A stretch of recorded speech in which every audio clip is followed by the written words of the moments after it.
ఎప్పుడైనా ఒకటి కోరుకుంటే రెండు లభిస్తే సంతోషమే కదా. మన సిర్లసీమ 2లో కూడా అంతే. డిటిసిపి ప్లాట్ కొంటే ల్యాండ్ అప్రిసియేషన్ అనేది ఒక లాభం, శ్రీగంధం చెట్ల మీద వచ్చే ఆదాయం మరో లాభం. డబుల్ బెనిఫిట్ ఆఫర్ తో సిర్లసీమ 2. ముఖ్యమంత్రి జగన్ మేమంతా సిద్ధం బస్సు యాత్ర జన నీరాజనం మధ్య సాగుతోంది. ప్రకాశం జిల్లాలో బస్సు యాత్రకు మంచి స్పందన లభించింది. భారీగా తరలి వచ్చిన అభిమానులను పలకరిస్తూ ముందుకు సాగారు జగన్. టీడీపీ అధినేత చంద్రబాబుపై శాడిస్ట్ అంటూ తీవ్ర స్థాయిలో విరుచుకుపడ్డారు జగన్. జిల్లా కొనకొనమెట్ల సభలో ఓ రేంజ్ లో ఫైర్ అయ్యారు వైసీపీ అధినేత ముఖ్యమంత్రి జగన్. ఇవి పేదలకు, చంద్రబాబు మోసాలకు మధ్య జరుగుతున్న ఎన్నికలన్న జగన్, పిల్లలు, రాష్ట్ర భవిష్యత్తును దృష్టిలో పెట్టుకుని నిర్ణయం తీసుకోవాలన్నారు. చంద్రబాబు పేరు చెబితే గుర్తొచ్చేది వెన్నుపోట్లు, దగ, మోసం, అబద్ధాలు, కుట్రలేనన్నారు. వాలంటీర్ వ్యవస్థతో చంద్రబాబు గుండెల్లో రైళ్లు పరిగెడుతున్నాయన్నారు సీఎం జగన్. అందుకే వాలంటీర్లు మన ఇంటికి రాకుండా కట్టడి చేస్తున్నాడని ఆగ్రహం వ్యక్తం చేశారు. అవ్వా తాతలను చంపిన దిక్కుమాలిన హంతకుడు చంద్రబాబుని మండిపడ్డారు. ఈ వాలంటీర్ వ్యవస్థ చంద్రబాబు గుండెల్లో రైళ్లు పరిగెత్తే విధంగా ఈ వాలంటీర్ వ్యవస్థ పనిచేస్తా ఉంది. అందుకే చంద్రబాబు నాయుడు గారు ఈ కుట్ర రాజకీయాలు చేస్తా ఉన్నాడు. అందుకే వాలంటీర్లు మన ఇంటికి రాకుండా కట్టడి చేసే దిక్కుమాలిన ఆలోచనలు చేస్తా ఉన్నాడు. ఒకరికి మంచి జరుగుతూ ఉంటే చూడలేని వాణ్ణి శాడిస్ట్ అంటారని, మరి పేదవాడు పెద్దవాడవుతుంటే చూడలేని బాబును ఏమనాలని ప్రశ్నించారు. పేదలకు స్థలాలిస్తుంటే అడ్డుకుని వాలంటీర్లను కించపరిచి నీచంగా మాట్లాడిన బాబు అండ్ గ్యాంగ్ మొత్తం శాడిస్టులేనంటూ మండిపడ్డారు జగన్.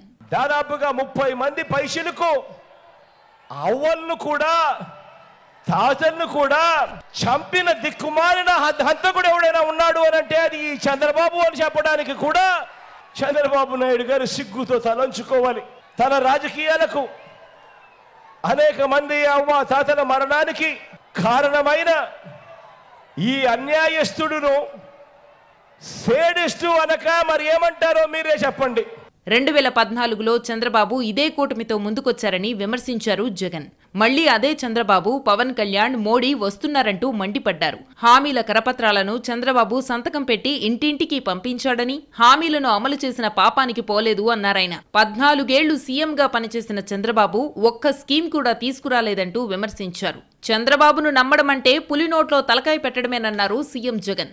2014లో ఇదే కూటమి, ఇదే చంద్రబాబు, ఇదే దత్తపుత్రుడు, ఇదే మోడీ గారి ఫోటోతో చంద్రబాబు స్వయాన సంతకం పెట్టి ముఖ్యమైన హామీలు అని అంటూ ఈ మాదిరిగా చంద్రబాబు నాయుడు గారు ఇంటింటికి పంపించిన దాంట్లో కనీసం ఏ ఒక్కటైనా కూడా నెరవేర్చాడా అని అడుగుతా ఉన్నాను. అంతకుముందు భారీగా తరలివచ్చిన జన సందోహం మధ్య జగన్ బస్సు యాత్ర సాగింది. రాత్రి బస చేసిన జువ్వికుంట క్రాస్ నుంచి పెద్దావలపాడు, కనిగిరి మీదుగా పెద్ద అరికట్ల చేరుకున్నారు. కె అగ్రహారం వద్ద భారీ గజమాలలతో సీఎంకు స్వాగతం పలికారు పార్టీ కార్యకర్తలు, అభిమానులు. బస్సు పైకెక్కి అభిమానులకు అభివాదం చేస్తూ ముందుకు సాగారు జగన్. యాత్రలో తనను కలిసిన మహిళలు, పిల్లలు, వృద్ధులతో ఆప్యాయంగా మాట్లాడారు. వృద్ధుల సమస్యలు అడిగి తెలుసుకున్నారు. పెద్ద అరికట్ల గ్రామంలో మిట్ట మధ్యాహ్నమైన జగన్ కోసం జనం భారీగా బారులు తీరారు.